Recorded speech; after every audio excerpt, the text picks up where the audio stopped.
All right, welcome back to the show. Today, I've got Jimmy Rios with Rios Business Advisors. Jimmy, what do you guys do? Introduce How you doing, yourself. John? Doing good, man. We developed an advisor firm that became an system of financial services over time. Right, 25 years in the business, working very heavily originally in the real estate and lending arenas, right, with everything that had to do with that side of the world. And then as my business started gravitating in a very needs-based way, right, based on what our clients were needing, we developed our credit funnels and channels in being able to lend money and being able to help businesses, right? Because many went from being an individual to becoming a business owner, to being able to help them in looking at other means to be investors, to be better structured with their businesses, with tax strategies. So we undertook 25 years of mistakes that I did to build what I wanted to build. But now we put it in a way that helps individuals so they can cut that learning process, maybe learn from my mistakes so that they can get the guide and the ability to get there faster so it doesn't take them 25 years to do it. Yeah, for sure. It's funny because I was just on a buddy's podcast, and at the very end we started talking about buying businesses, and we kind of talked about how a lot of my network and friends and everything we're in real estate, but we see, and I think it's already happened, but there's this huge boom of buying up businesses. So I guess kind of talk a little bit about that, how it's somewhat similar to real estate, what's different. No, our business model was built around real estate, right? I mean, everything that started from 1997 forward, when I started getting in the game, was very real estate centric, right? But it was also consumer driven because the people would come into our fold and they wanted to get a house, they wanted to get these things, but we started seeing that there was better ways to do it than just being a consumer. And we started seeing if we can structure yourself as a business and be able to put your numbers how we could. Now you can buy 5 or 6 properties. Now you can have a business producing, and we can start showcasing what that looks like. Now you can get SBA, you can get commercial, you can do more things. So the natural progression for me and my business was that we went from a consumer-driven aspect of helping and one individual get into a house, right? And that was it, right? Where eventually it led to building a relationship with these clients and finding out that, hey, these guys want to do other things. How do we bridge them over to help them build from what their thought process is? Not just, I want to buy a house to live in, but I want to buy houses. And and that was kind of like what happened when, we were in a stage in the early 2000s where it was easy to get credit. Right? It was easy to buy houses, and then all of a sudden we had this crash, right? So the rules of the game got changed, right? Around that time, it changed for me too, because I was in the midst of that, right? Of that craziness, right? And so I had to rewrite my own book. And then I wrote a book in that process called Decoding the Mystery of Business Credit, right? So it's a great segue because in the calamity of everything that was happening in the real estate, everybody's credit got killed, right? And the banks weren't lending in the same parameters as before. There was no more Nina loans or any of these exotic, creative financing tools. So we had to find other ways to make money work, right? And so I wrote a book called Decoding the Mystery of Business Credit, and I built a credit company to be able to help people rebuild their credit, but then bridge over into the business credit side so that they could start being able to elevate themselves in the credit space to have the funds necessary to do those purchases and get back in the game, right? So it took a while for me to be able to do all of this.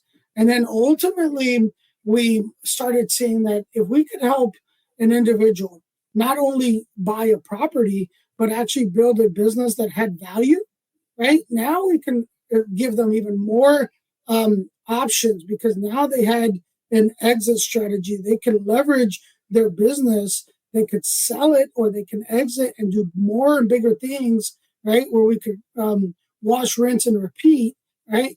And people just didn't know that was even available. You go and ask somebody like, who's your local business broker? What? What do you mean? Yeah, you know who your realtors are, right? Mm-hmm. You can get those everywhere. But who helps you analyze the true nature of your business? How do you know what your business is worth? If you have a business right now, and many realtors are business owners, they just don't treat it as their business, right? They don't treat it structurally as a business. But if you have profit and losses and we're able to structure you better, you have a viable product, right? That can have an exit strategy. It's just you don't know how to do it because many of us are good at our trade. We're not good at building systems. And what I'm talking about is building a system, right? Where eventually money will generate money, like Kiyosaki talks about in his books, building the third and fourth quadrants of your business to be able to purchase more real estate, to now start having making money for you, and then putting that money to work through different strategies that we work through our advisory firm in estate planning, wills, trusts, life insurance, all the different parameters and tricks of the trade, But nobody knows. I give somebody a book. I have books in the back. And if you don't pick up that book and start putting it into action, it becomes that. It's just a nice bookcase, right? The books that we talk about is about putting things into action, right? But sometimes it's easier if you have a guide or a mentor or somebody that can lead you. Maybe not do everything for you, but lead the way and say, look, this is what worked for me. Why don't you try this, right? No different than a coach when you're trying to get better at your sport or losing weight in the gym, right? A little guide, maybe a nutritionist, maybe a strength coach, whatever. It's all about getting better. Yep. No, it's cool. So I guess let's pretend, let's say someone wants to leave their job and they want to buy a business. Their credit's fine. You've already helped them with that if they need help. What's the first step? Maybe they don't know what to get into. They just want to get out of their job and buy a business. What's the first step? And the first step is the mental side of it, because emotionally, I've been there. I've been there where I got the golden handcuffs, right? I'm working, I'm a 9 to 5. I know that my DNA is an investor. I want to go out there. I want to control my time. I want to do these things, but I got the shackles on. So first and foremost, I'm going to advise to not leave your day job yet, right? I say, let's put a plan together, right? Let's do a timeline and let's really start getting very granular in looking at your finances, because we need to make sure that we have a base, a foundation, that it has enough reserves or monies to be able to withstand any changes that are going to happen while you get this ramping up. Every business has a ramp up model. They just don't know it, right? Most will bootstrap themselves, jump out of their job, and go straight into whatever they're doing. But again, they're good technicians at heart.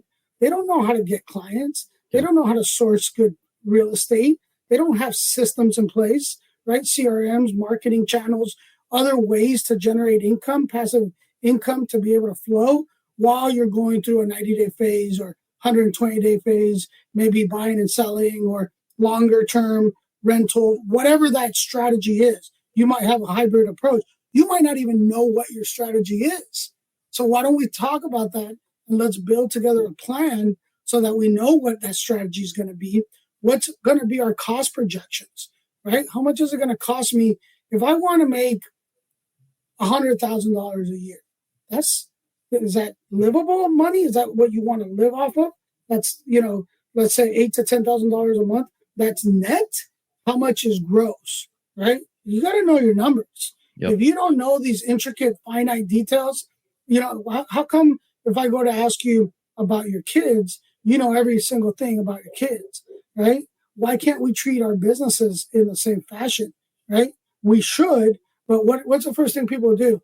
If I had the money, I would get a bookkeeper. If I had the money, I would, do my taxes right, or I would structure my business the way I need, or I would hire an advisor.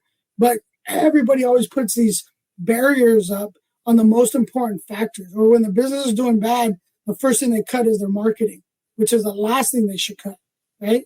But nobody tells them that because they don't know what they don't know, right? And that's not their fault.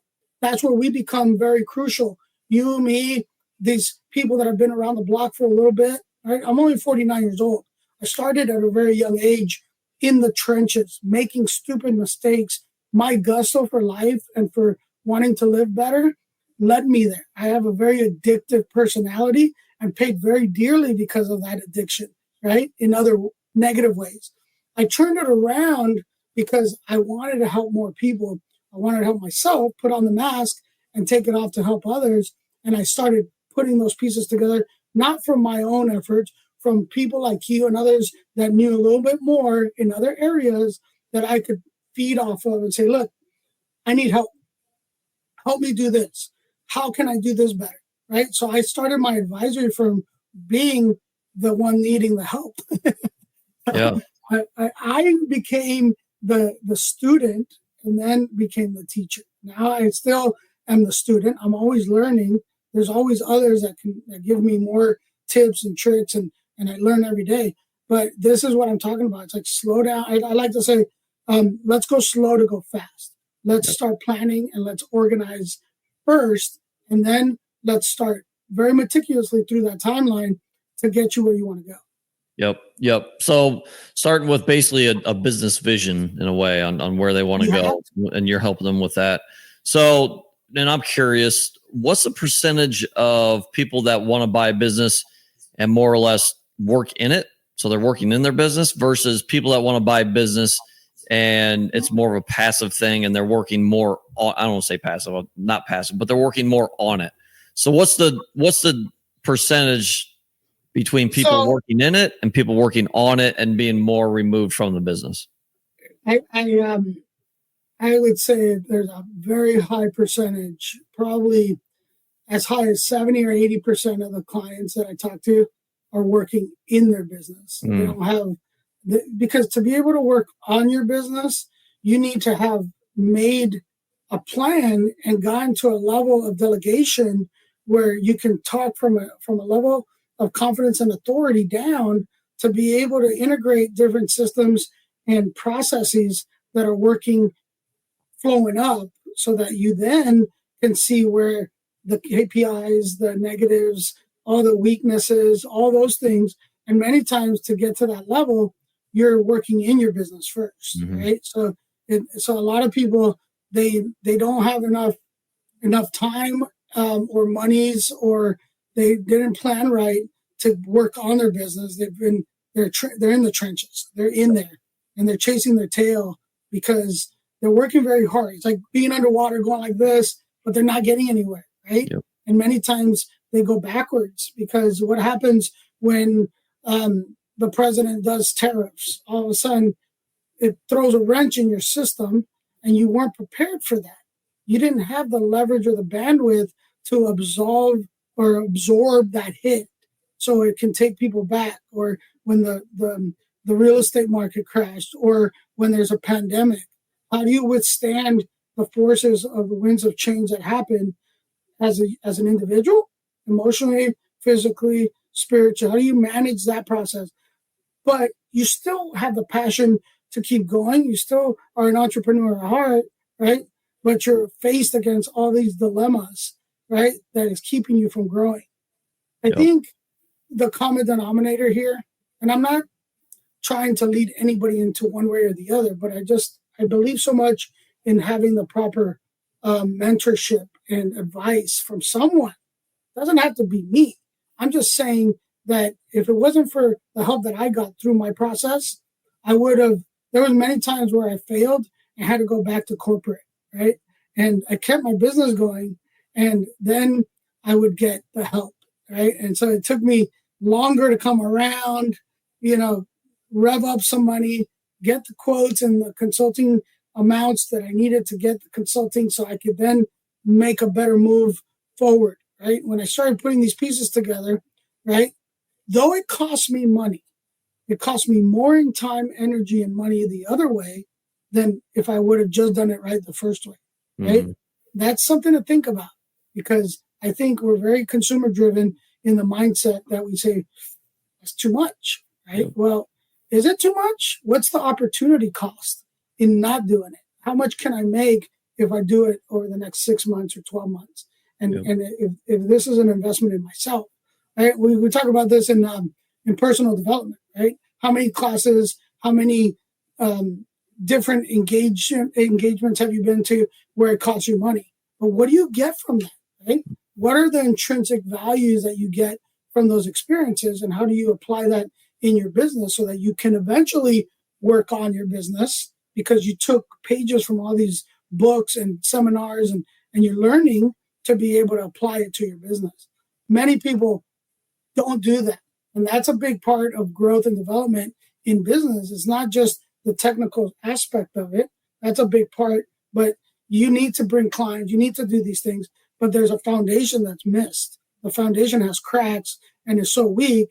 And as soon as a pandemic hits or something, the winds of change hit, boom, what goes first, And because people are not structured right with their credit, they use their credit for everything, and it affects them personally instead of being able to use their business credit, which we developed an amazing program called the eye level to high level, which lets you use the burden of debt, right, to get into the game. And then we generate income to get rid of the debt. So you're not having to use your two hands and keep selling and keep doing this to try to pay off the debt. We use our investment component that brings money in from your leverage and it pays it off. So now we structure you with business lines of credit. Now you have your structured S corporation paying yourself a salary. So on paper, you have the numbers, and now you can buy all the houses because your S corporation shows profit. You're the owner as a president of your company with $100,000 salary. So your personal income and your credit is protected because all your expenses are coming from your business lines of credit that we set up for you. Now you can put 10% down, 20% down on any property you want. We help you with the leverage component so you can get these properties at a very good interest rate and pay off the house in 3 to 6 months, regardless of if you sell the house or not, right? Because sometimes the plans don't go as you planned and you couldn't sell it in 90 days. What if it took 6 months? What if you had budget overruns on the construction or the remodel, right? What if you didn't have to worry about those things because our program has money coming in every month for you so that you can withstand the winds of change, but at the same time hit your margins when you do sell your house. Now what happens? You're escalating. You're going to the next level, right? And the name of my other company is Next Level Credit, right? It's very strategic in how we named it because everything that we do is a step-by-step process. Yep. No, it's cool. So someone looking to buy a business that, and I'm going to use this question is selfish. It's a question that I kind of have. Looking to buy a business and they don't want to be in the day-to-day. So they're able to delegate everything. Is there an EBITDA number or gross sales number that someone should look at? Or maybe it's a sales price number. Someone should look at these businesses that are listed that can kind of be a clear indicator of, oh, you know what? I don't have to buy a job when I buy this business. Correct. That's a good question. So you're talking about what we call, the silent investor owner that wants to have an asset producing money for them, but doesn't want to necessarily be in the trenches doing the job of a manager or owner, whatever. They just want to have it with its own delegated, set of operations, managers, and you're basically at the top getting reports from your managers and looking at bookkeepers, accountants, showing you where the money's at, right? Yep. And to do that and to answer that question, one, there's people that we work with that have built a portfolio of businesses, right? That are like that, right? They just, show me the numbers and they work more on, what can we do to make more money? And they're willing to put more fuel into the fire, so to speak, to keep growing, right? But they delegate all those responsibilities and they have enough wherewithal to do that. Not everybody comes into the game with enough capital to do that, right? because you need to see the financials of the business, how it's run, and see that there's a profit margin to be able to withstand anything that could happen in the business, right? What are your managers getting paid? What's the cost for marketing? All your costs need to be factored in so you can say, okay, and what's my buy-in, right? So how long is it going to take me to get my return on investment? I use franchises a lot because that's in essence and when you go into franchise mode, that's what you're looking for, right? Why do franchises cost so much? Because they have a model that's already been built so that if you want to purchase it, set it and forget it, turnkey operation, it's already there, right? But how long does it take you to recoup the 200,000-300,000 that you put into it? Maybe 10 years, right? On average. So you got to factor that in. And when I talk to people, I said, what's your risk tolerance? What are you willing to put up, right? Because if you're telling me I only have $50,000 and I want a business where I don't have to do nothing, right? You're going to start seeing that. That's very difficult to find, right? When you start looking in the markets. Not saying it's impossible. I put together a deal with a carpet cleaning company, right? And they were able to delegate a lot of the work to somebody who had already been doing the work for a while, right? And what they did was they just restructured the pay for that person so they would be kind of like, without being an owner, they felt more engaged and empowered in that business so that they could be more productive and do more things. But the owners were not physically going and doing the carpet cleaning. They had people delegated to do those things and to manage the books. And we got that business for about $75,000, right? So it can be done. It's just a matter of, being able to analyze what you have in place, who's working for you, what's their motivation, and really interview these people, right? So that when we, as a business broker, work with you, we're going to put that in your head, because it's not just, I'm going to go buy this business for X amount and that's it. I think there's some due diligence that needs to be had. And these are some of the things that a lot of people don't think about. Yep. I heard I was at a conference and it was more of a mindset conference, but it was a business conference. And there's a gentleman speaking, and he said, anytime he sells a business, he wants to make sure he doesn't have an office at that place, because he says it's a lot easier and you get more money to sell a business that you're not working in. So if someone look at that business and you don't have an office there, like, oh, this thing's passive. Right. Yeah, I guess what's your thoughts on that? There's an aura, right, of perception that people get in the as a buyer of a business, right? And don't get me wrong, I run multiple businesses, and you don't see me inside of those businesses, right? But I have a brand that I respect and I built, and I'm out there doing what I'm doing. And so some people, for some, it's like, wow, this is great. Like, I would buy this and I don't even have to be in here, right? But it all depends on how your personality is with regards to what you want and how you want your business to be run. I mean, there's some owners that it's just another asset for them, right? They have the people doing what they need to do. But I'll tell you what, the successful owners of businesses that have built portfolios, they are very in tune with the mission and vision of that business for the long haul. And let me tell you why. Because there is always an exit strategy, right, that needs to be had. Many people don't think about an exit strategy until it's too late, when something negative happens in their life and they have to sell, right? But what if you turn that around and you said, I need to have an exit strategy, because what if I can position this business and make it be a catapult to a bigger business? What if it can be my bridge to something greater? Nobody thinks that way, right? They think, I'm just going to keep doing this. And I think of mindset a lot. And I think we got to start thinking in the fashion of exit is not a bad thing. Exit strategies are meant to protect your family, build legacies, right? Be able to have money for expansion or growth, right? What if an exit strategy can also consist of you taking that role and maybe being a minority partner in a business that now is 10x, right? Because you've managed to find other investors who are willing to come in as equity partners. And now you have more capital to do other things, and you don't have to be in the trenches as much anymore, right? So you look at things differently in how we position what you're doing, but we got to look at your numbers. We got to start really seeing, what that timeline looks like, because you might not be there. And it's okay to be realistic in talking about it, right? You got to look in the mirror and be realistic with yourself and your business and what you're doing. And sometimes you have to be in there. You have to be in the trenches until you can get financially sound enough to be able to delegate and start, weeding yourself away from it to where now you can look at things from the top down. Yep. I know we've covered a lot of ground here, and obviously people can reach out to you for.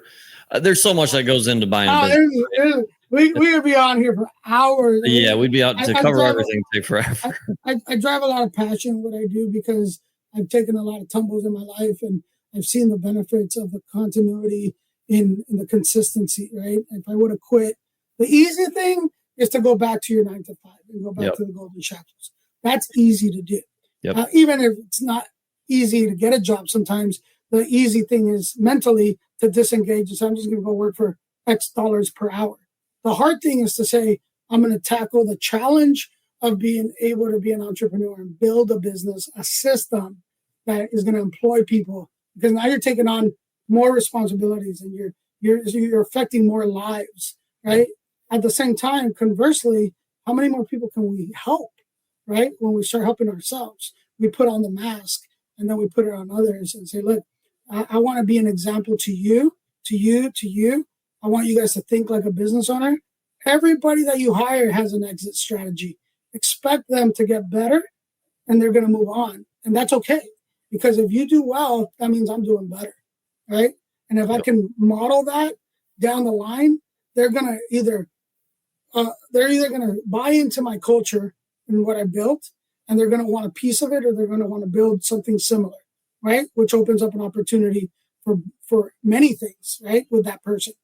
If they leave, it's okay because you did a good job. That's a compliment that they're leaving because they're going to go do something for them, that they took a model and they said, I want to do this for myself, right?